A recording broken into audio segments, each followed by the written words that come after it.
Ah, mais il y a quoi? Ceux-là, ils veulent se rallier au bien. Ah, qui aurait cru que ceux-là vont donner cette information-là?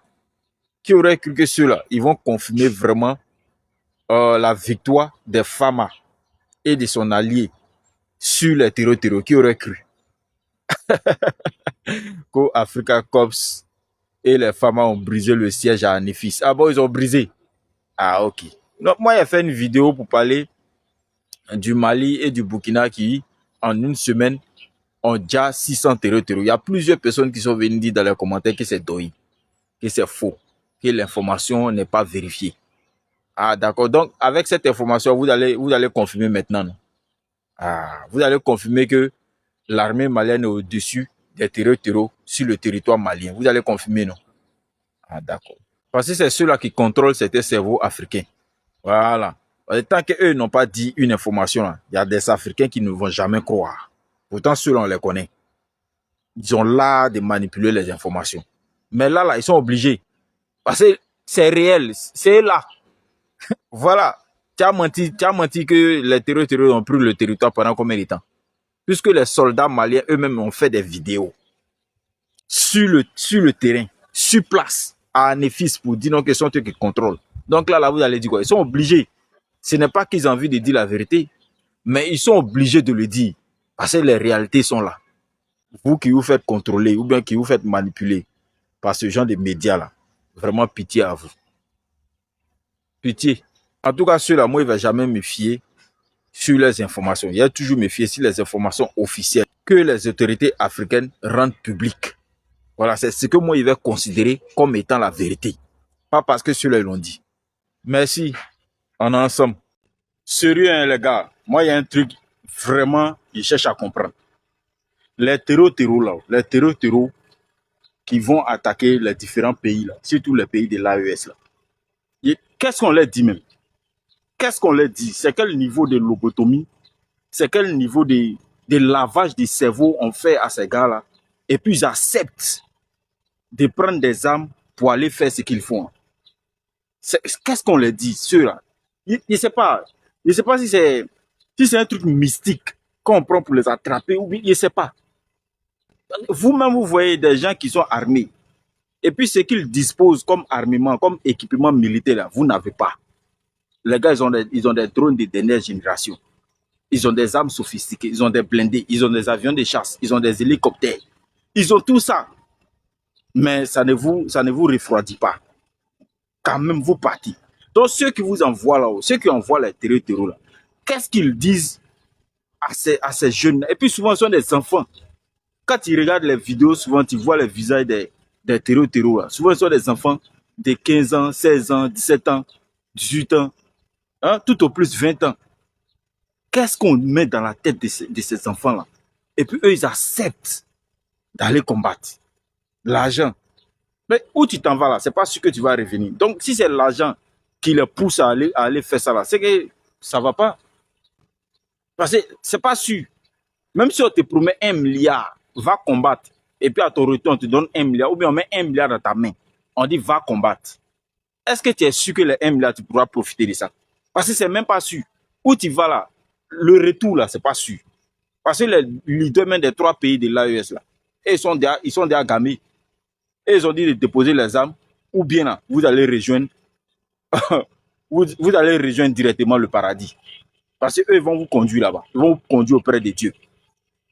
Hein? Qu'est-ce qu'on met dans la tête de ces enfants-là? C'est quoi le processus? C'est quel espoir on met dans leur tête? Ou bien on leur dit non que si vous prenez un territoire là, c'est que le territoire vous appartient. Peut-être que c'est ce genre de phrase qu'on leur dit et puis ça les galvanise. Et puis ils vont faire tout ça là. Parce qu'ils n'arrivent pas à comprendre. Quand ils voient les gens, hein, on dit qu'il y a attaque terreur, et puis on voit qu'il y a beaucoup de terreur qu'ils ont fait descendre. Mais ça fait pitié. Qu'est-ce qu'on leur dit? Vous-même, vous voyez vos gars, ils vont combattre. Et puis, il y a plusieurs qui ne reviennent pas. Mais malgré ça, il y a d'autres qu'on recrute, qu'on continue de recruter. Et puis, ils acceptent. Ils vont quand même. C'est quel niveau de lobotomie, ça? Les patrons, ceux qui les recrutent, ils sont vraiment forts. Ils ont la manipulation dans la peau, dans le sang.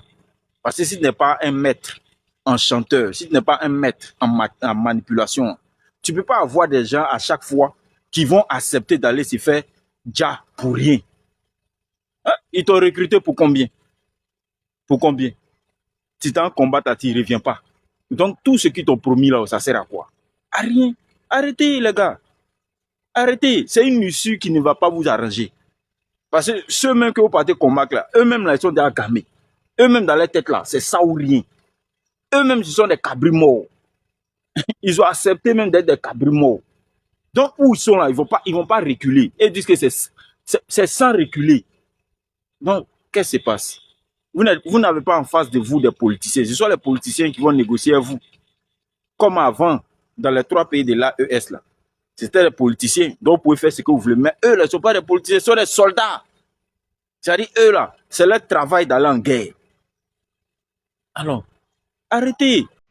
Oh. Merci de partager la vidéo.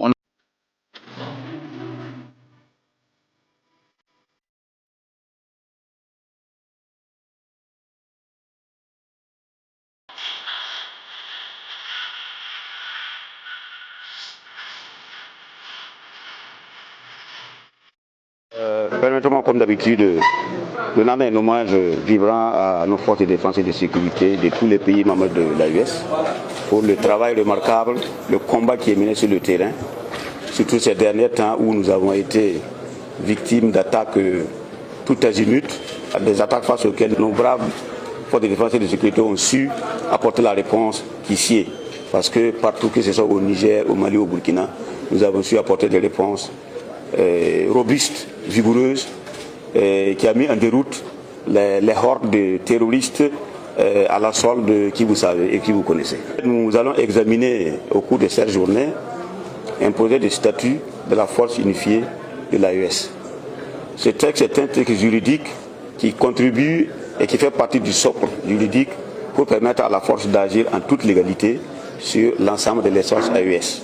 Et en plus de ce texte, il y a tout un ensemble de textes également qui ont été adoptés par les chefs d'état-major d'armée que nous allons examiner aussi également, qui seront mis à la connaissance des ministres en charge de défense des pays membres de l'AES. La prochaine étape, c'est la continuité des opérations conduites par la force unifiée de l'AES. Vous vous rappelez que la force a été lancée en décembre 2025 au Mali, et cette force opère, nos unités opèrent ensemble, nos armées collaborent sur le terrain. Alors, l'étape qui va suivre, c'est la montée en puissance. Cette force unifiée est le socle d'une véritable armée que nous sommes en train de bâtir au service de la Confédération de l'AES. Donc, nous allons continuer à renforcer nos capacités humaines, nos capacités matérielles et renforcer davantage les opérations que nous allons conduire sur le terrain. Parce qu'il faut que nous nous dotions d'un outil de défense considérable. Le monde est à un tournant particulier et vous voyez que les crises sont perlantes et il est de l'intérêt des États de l'AES de mettre en commun une véritable force. Une force pour laquelle les hommes seront dédiés au commandant de la force qui sera à mesure à tout moment d'intervenir n'importe où dans l'espace AES.